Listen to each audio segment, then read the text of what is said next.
नमस्कार मित्रांनो, लोकसभेच्या खासदार कंगना राणावत यांच्या विधानांनी पुन्हा एकदा मोठा वाद निर्माण झालेला आहे.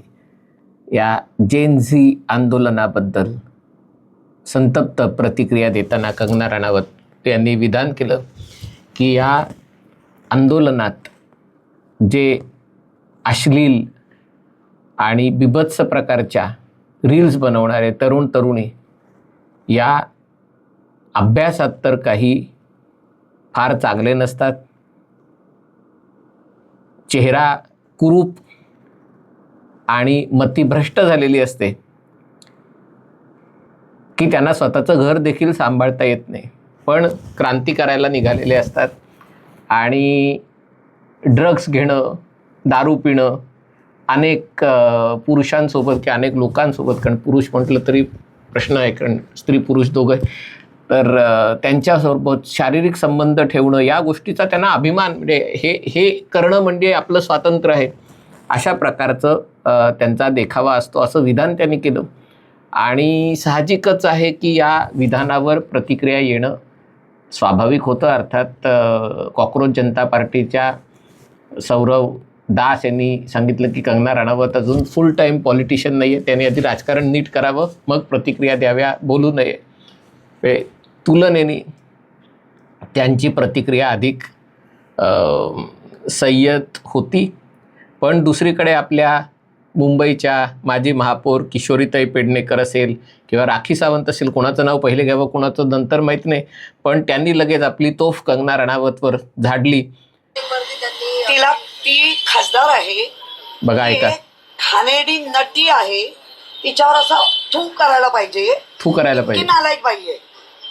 खरं म्हणजे निवडलंय ह्याच्यासाठी पंतप्रधान सन्माननीय मोदी साहेब किंवा जे कोण आहेत आणि तिच्यावर कंट्रोल करा. अरे तुम्ही झेनजी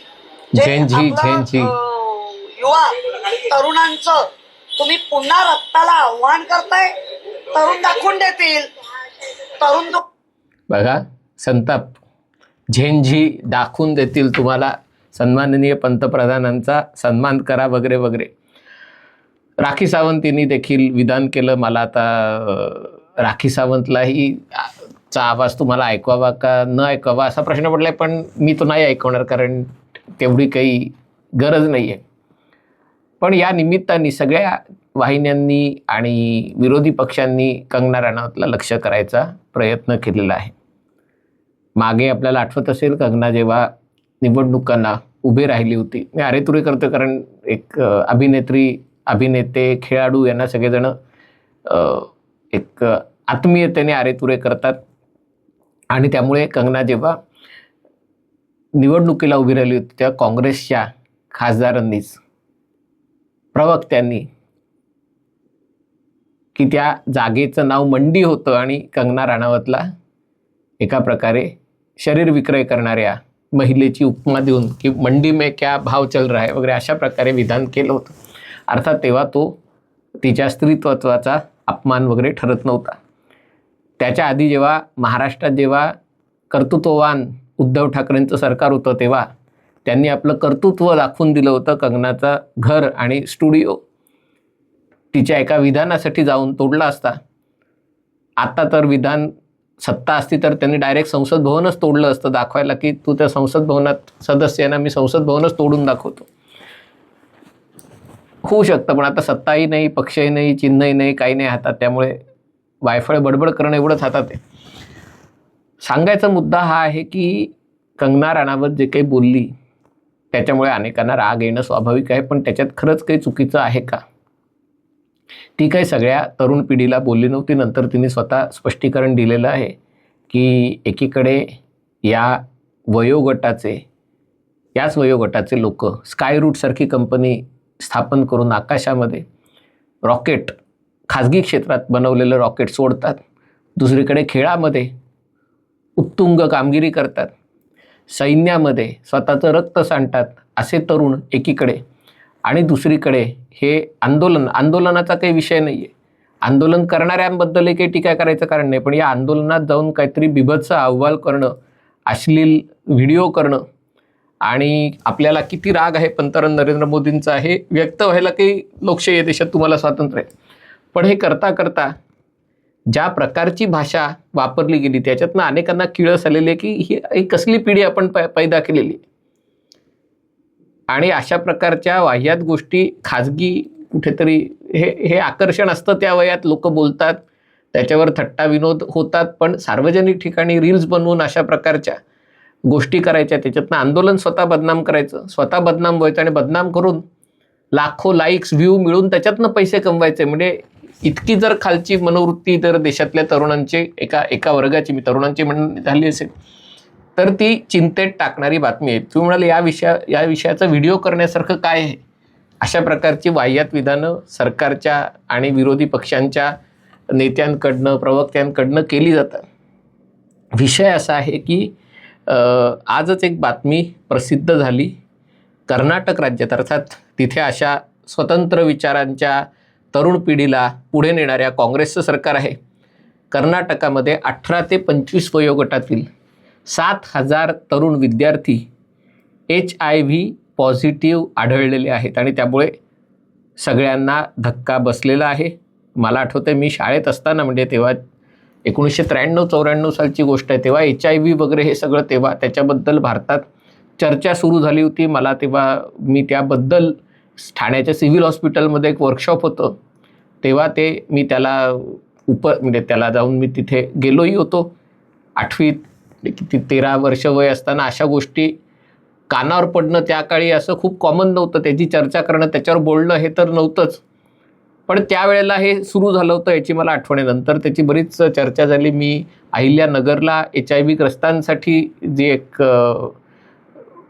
काम चालतं तिथेही जाऊन कारण जे HIV ग्रस्त आहेत त्यांचं आयुष्य अनेकदा खूप जिकिरीचं असतं की समाज त्या काळी एका प्रकारे वाळीत टाकायचा किंवा मग त्या माणसाला स्वतःच्या सातत्याने जरा आजार झाला की ते जगण्याचा धीर खचतो. तशा प्रकारे औषधं घेतली जात नाहीत, योग्य आहार घेतला जात नाही, नोकरी धंद्यावर परिणाम होतो. आणि अशा वेळेला त्यांना एक निरोगी आयुष्य जगायला, एक स्वच्छ वातावरणात आयुष्य जगायला स्नेहालय म्हणायची संस्था होती, त्यांनीच एक वेगळा उपक्रम सुरू केला होता. तिथे मी जाऊन आलो होतो. तर या सगळ्याशी संबंध तेव्हापासूनचा होता. त्यालाही आता 10-12 वर्ष झाली असतील, पण गेली काही वर्ष हा सगळा आकडा कमी होतोय, HIV नियंत्रणात आलाय वगैरे ही परिस्थिती कानावर होती. आणि असं असताना 18 ते 25 वयोगटातल्या 7,000 विद्यार्थी कर्नाटकात सर्वेमध्ये असं नाही की अजून संपूर्ण सर्वे झालाच नसेल, 7,000 विद्यार्थी HIV पॉझिटिव्ह एका राज्यात सापडतात. हा आकडा खूप मोठा आहे. कदाचित हा हिमनगाचं एक टोक असेल, त्याच्या खालती आणखीन मोठा आकडा असेल की जे लोकांनी परीक्षण केलंच नसेल, त्यांनी अजून टेस्टिंग केलंच नसेल. आणि हे कशामुळे झालं असेल? कारण ही जी संस्कृती आधुनिकतेच्या नावाखाली, स्वातंत्र्याच्या नावाखाली, वैचारिक स्वातंत्र्याच्या नावाखाली की ड्रग्स घ्यायच्या, ड्रग्सच्या निडल्स एकाच्या दुसऱ्याला, दुसऱ्याच्या तिसऱ्याला, असुरक्षित शारीरिक संबंध, तेही आता एक फॅशन, म्हणजे रात्री पार्ट्या करणं, उशिरापर्यंत जागणं, त्याच्यामध्येही दर आठवड्याला, दर 15 दिवसाला वेगवेगळ्या गोष्टी समाजात पूर्वी ही होत होत्या. त्याच्यातनंच HIV सारखे आजार खरं तर पाश्चिमात्य जगाचं आफ्रिकेतनं सुरू झालं, नंतर तो भारतात आला आणि त्यामध्ये होत नव्हते अशातला भाग नाही आहे. पण आता त्याचं ज्या प्रकारे जाहीररित्या समर्थन केलं जातं, त्याच्यावर रील्स बनवले जातात, त्याच्यावर जोक केले जातात, त्याला एक प्रतिष्ठा देण्याचं काम सुरू आहे. आणि प्रतिष्ठा काय तर ही आजच्या तरुणाईची जीवनशैली आहे, ही जीवन पद्धत आहे, असंच असतं, हे असंच करायचं असतं. समाज माध्यमांमध्ये अशा गोष्टी टाकल्या की त्याला प्रसिद्धी मिळते की एकाने केलं की 10 जणांनी बघितलं, 100 जणांनी बघितलं की त्यांना वाटतं की आपण पण करावं. हे सगळेजण असंच जगतात आणि तुम्ही जर असे जगला नाहीत तर तुम्ही मागास आहात, तुम्ही आधुनिक काळात जगण्याच्या लायकीचे नाही आहेत. अशा प्रकारचा ग्रह लोकांच्या मनात तयार केला जातो. आणि म्हणून म्हटलं की ह्या ज्या गोष्टी आहेत याच्यामध्ये राजकारण असतंच. राजकारणाचा मी म्हणणार नाही की त्याच्यामध्ये कंगना जे बोलली ते राजकीय भूमिकेतनं बोलली नाही. ती भाजपा पक्षाची खासदार आहे आणि ती भाजपची भूमिका मांडताना तिने मत व्यक्त करणं हे साहजिकच आहे. पण तिने स्पेसिफिक जेन झी मधल्या या ज्या काही तरुणींचे व्हिडिओ प्रसिद्ध झालेत आणि त्याच्यामध्येही मुलांपेक्षा मुलींचे व्हिडिओ जास्त व्हायरल झालेत किंवा जास्त मोठ्या प्रमाणावर ते चित्रित करण्यात आलेले आहेत आणि त्याच्यामुळे एक समाजाची प्रतिक्रिया उमटणं स्वाभाविक होतं. ती प्रतिक्रिया कंगनाने दिलेली आहे. आता त्याच्यासाठी कंगनाचं चारित्र्य काढणं, ती काय करत होती, ती मॉडेल होती तेव्हा काय प्रकारचं आयुष्य जगत होती, तिच्या आयुष्यातली वैयक्तिक आयुष्यातल्या गोष्टी काढणं. पण इकडे ही गोष्ट सांगणं आवश्यक आहे की जी स्वतः कंगनाने सांगितलं की मी 16व्या वर्षी कामाला लागले होते. ठीक आहे, ज्या क्षेत्रात आहेत त्याच्यात ती प्रसिद्धी आणि हे सगळं ग्लॅमर आणि या सगळ्या गोष्टी वेगळ्या आहेत. पण मी आईवडिलांच्या जीवावर जगत नव्हते. मी स्वतः कमाईला लागले होते, संघर्ष करून वरती आले. कुठलीही पार्श्वभूमी कौटुंबिक नसताना मी, आणि खास करून बॉलिवूडमध्ये नेपोटिझम, घराणेशाही आणि हे सगळं सुळसुळाट असताना मी त्याच्यातनं उभी राहिले. तुम्ही माझा आदर्श ठेवू नका, पण या ज्या गोष्टी आहेत त्या तर तुम्ही करू शकता आणि त्याचं भान राखणं आवश्यक आहे. कंगनाच्या वक्तव्यावर संपूर्ण जेन झीला अशा प्रकारे बोललं जातं आहे आणि तरुणांचा अपमान आहे आणि मोदी सरकारला माज आला आहे, अंधभक्त संघ हे संस्कारच्या नावावर देशाला प्रतिगामी बनवण्याचा प्रयत्न केलेला आहे. ही जी चर्चा माध्यमात होते ती मला असं वाटतं अनावश्यक आहे. हा जो आकडा आहे कर्नाटकातला तो फक्त कर्नाटकात असण्याची शक्यता नाही, तो देशाच्या इतर भागातही असू शकतो. त्याच्यासाठी मोठ्या प्रमाणावर टेस्टिंग करायला पाहिजे, सर्वेक्षण करायला पाहिजे.